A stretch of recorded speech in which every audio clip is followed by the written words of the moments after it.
Si tu viens à Paris, tu ne peux pas rentrer au Chili sans connaître chez Georges. C'est ça qu'on m'a dit mes amis chiliennes quand je suis arrivée ici.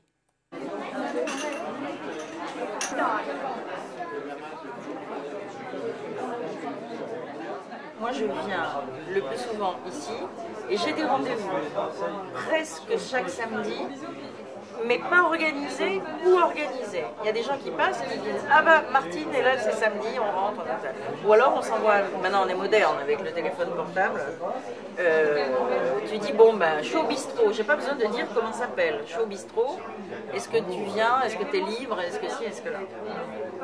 Et moi je trouve que c'est... Oui, moi quand j'arrive ici, je suis chez moi.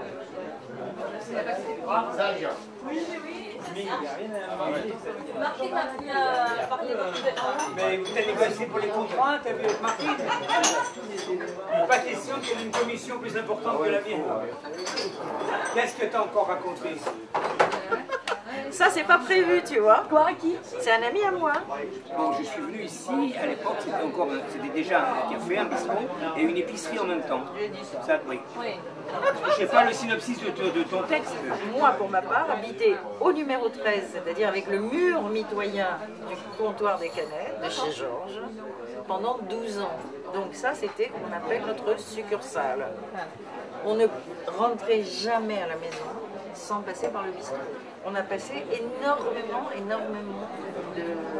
de moments ici. Je viens ici depuis 1958. Waouh! Et je vais avoir l'année prochaine 70 ans.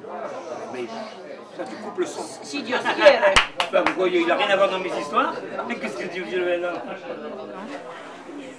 Moi j'aime bien le bistrot, j'aime bien les gens, j'aime bien... c'est même toutes générations confondues, c'est intéressant. Pour nous c'est intéressant et enrichissant.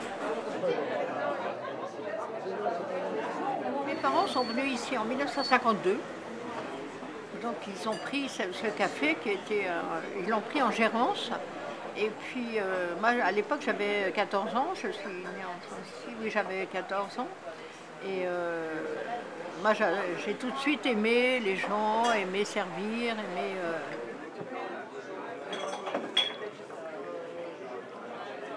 Tu sais, il y a toujours des gens qui sont habitués, qui viennent tous les jours et qui, voilà, pendant des années, ils peuvent venir. Et les gens passaient... Un jour, mon père, il a mis ça en bas, tu vois, pour que les chanteurs s'assoient dessus et chantent.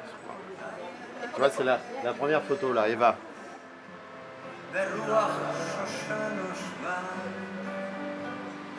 חוויה של השיר עליו זמר של אהבה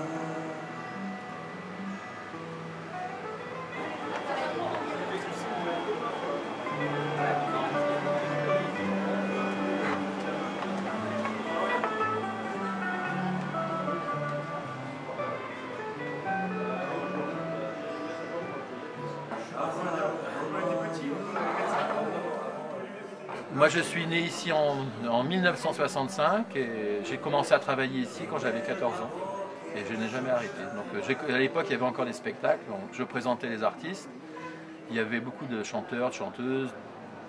Dans notre clientèle, on avait beaucoup d'étudiants chiliens, argentins, boliviens, il y a eu des brésiliens et donc il y avait beaucoup de gens, il y a eu des écrivains, il y a eu Garcia Marquez, il y a eu son fils. Il y a eu Raoul Ruiz, il y a eu plein de professeurs, plein d'étudiants, c'était un mélange, c'était international. Et c'était donc le lieu de rencontre où tout le monde se parlait. Donc quand il y a eu le coup d'État du Chili, les Chiliens et les autres, les Uruguayens, tout ça sont arrivés. Après il y a eu 76. Et puis il y a eu beaucoup d'intellectuels aussi qui ont commencé à venir. Mais sans oui, des artistes, beaucoup de peintres, beaucoup d'écrivains essentiellement, de graveurs. Et puis, bon, comme métier, quand ils arrivaient ici comme réfugiés, qu'ils n'étaient pas reconnus, ils refaisaient des appartements parce qu'ils étaient doués de leurs mains. C'est vrai qu'à l'époque, il y avait quand même, les gens parlaient de la torture. Il y avait beaucoup de disputes politiques dans les bars comme ça à cause de ça. Il y avait ceux qui reconnaissaient que ça existait, d'autres qui disaient non. Donc c'était tout ce qui est droits de l'homme, tout ça, c'était quand même... Ça a été la base de beaucoup de conversations ici. Mais c'est pas écrit, c'est pas une étiquette, c'est rien du tout. C'est une ambiance, tu vois. Et on sait qu'on vote à peu près pareil, qu'on a en gros les mêmes idées, etc. Donc après 68, c'était très important. Et forcément, ça a créé un climat aussi d'amitié un tout petit peu différente. Et je pense que c'est pour ça aussi que tous les latinos, bon, parce qu'ils se connaissaient entre eux, venaient, etc., se sentaient bien. Parce qu'on les connaissait par leur nom, parce que... parce que... Tous ceux qui viennent là, que ce soit du côté de l'Amérique, de n'importe quel pays, ici c'est Georges, il y a la paix. Ça a été un mélange, c'était totalement le mélange, quoi. Les gens, c'était le hasard. Beaucoup de gens se sont rencontrés ici par hasard.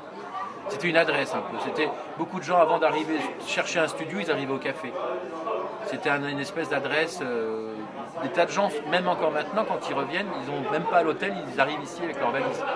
C'est une espèce de rendez-vous. J'ai un disque, mais il faut que je le rachète parce qu'il est très abîmé. C'est des musiques révolutionnaires, anti-dictature des années 70. Et un après-midi, sans le faire exprès, j'étais en train d'installer la salle ici. Et dans la salle à côté, il y avait Martine et des amis à elle, sud-américains. Et j'ai pas fait exprès, j'ai mis ces musiques-là et ils étaient tous en train de pleurer. Parce qu'ils connaissaient tous des gens qui avaient pas été portés disparus. Donc c'était une espèce de... Et j'ai pas fait exprès, mais ils m'ont dit merci pour la musique, mais on est trop triste parce que ça a été des chansons qui leur rappellent des mauvais souvenirs.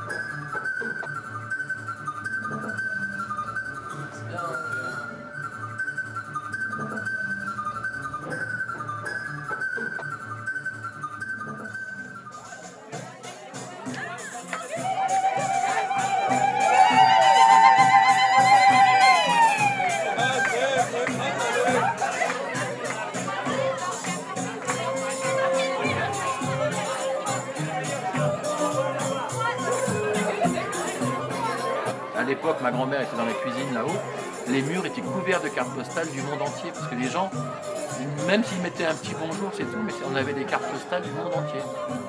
C'était touchant, donc on avait tous les pays.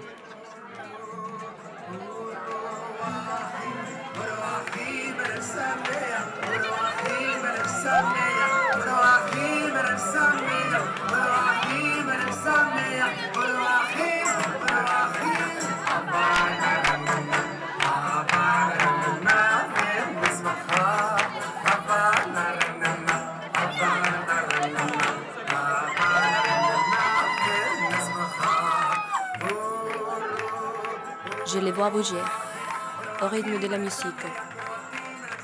Du vin rouge, les rouges de ces visages mêlés, excités. Et je bois du vin que tous boivent. Je viens du Chili, je dis, de là-bas loin, au sud, à l'extrémité, à côté, à l'intérieur, ici.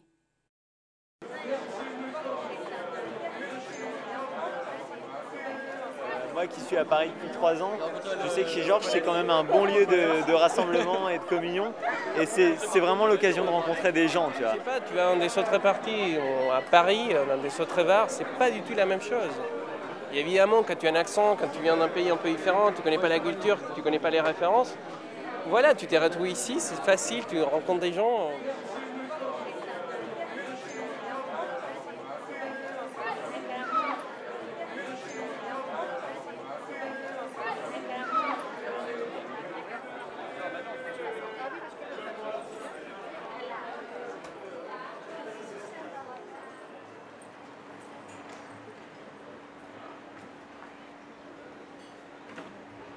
Je suis la fille de Georges et de Minouche. Attends, je vais laver, je vais donner à tout le monde.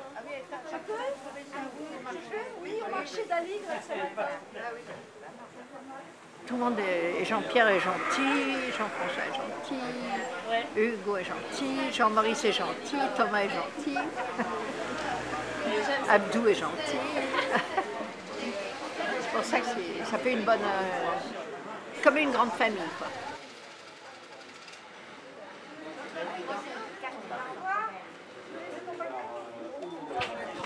C'est pas filmé, c'est pas filmé. On s'en fout. Ah, attends, je vais boire un coup. Non, attends, qu'est-ce que tu veux? Je t'invite. Qu'est-ce que tu bois? Un rouge. Rouge? Ouais, je prends un rouge. Loin. elle est partie à 2 rues, donc elle revient toujours. C'est-à-dire tous les samedis midi, on a Martine. Alors Martine avec ses amis, c'est rien. Martine avec son père, sa mère, sa cousine, ses cousines. Ah, c'est... Elle Et dit... ma fille Et sa... Pardon. Et sa fille... Non, mais ta fille, des fois, elle est au Mexique, on le dire. Oui, elle est au Mais Mexique. pour ça, quand elle dit, elle, que c'est une deuxième famille, c'est sa famille qui occupe ici. C'est pas pareil, là. Tu dévis là. Non. Comment Lévi? Il m'appelle pas Lévi. C'était un monsieur, comment te dire, qui avait une dimension, une vision de la vie d'abord. Sa femme était aussi extraordinaire. Madame Minouche a disparu il n'y a pas longtemps. Certainement aussi des gens qui ont eu un bon comportement toute leur vie et pendant la guerre et avec les juifs et avec tout le monde. Enfin, je veux dire, il y a des choses extrêmement... C'était pas un simple bistrot. Pour certains qui passent là, bon, ils passent. Mais une fois que tu viens là, tu as d'abord envie d'y revenir. Et puis on parlait avec Georges. Et des fois, il y avait ici des tablés de 15 personnes. Ils nous offraient le vin et les huîtres. Tout à l'heure, quand tu m'as dit une deuxième famille, tu m'as dit. Et c'est vrai que quelque part, pour moi, c'est toujours une deuxième famille. C'est-à-dire que je vais pratiquement jamais au bistrot dans Paris ailleurs, que j'aille n'importe où dans Paris. Si j'ai un rendez-vous hors de Paris, je vais vous raconter un truc tout bête, je suis hors de Paris et j'ai envie d'aller aux toilettes, d'où je vais, je viens ici. C'est pas les plus belles de Paris, mais c'est celles que je connais le mieux. Beaucoup d'entre nous ont fêté ici beaucoup d'événements de leur vie. Des anniversaires. Même quand un copain était mort, qu'il était au bar, on prenait un coup à sa santé. Et le summum, ça a été quand Monsieur Georges est mort. On s'est retrouvés tous ici, avec des grands tonneaux de Samémeu, de vin rouge, et on a chanté à l'amitié. C'est très... Ouais. Ça me fait... Allez, salut. Allez. Salut. Santé. Au Chili, à la rue des Canettes. Au Chili, Voilà, au à la rue Chili. des Canettes. Maintenant, je dois partir. Mais je sais que dès que je reviendrai, cette porte sera toujours ouverte pour moi et pour tous.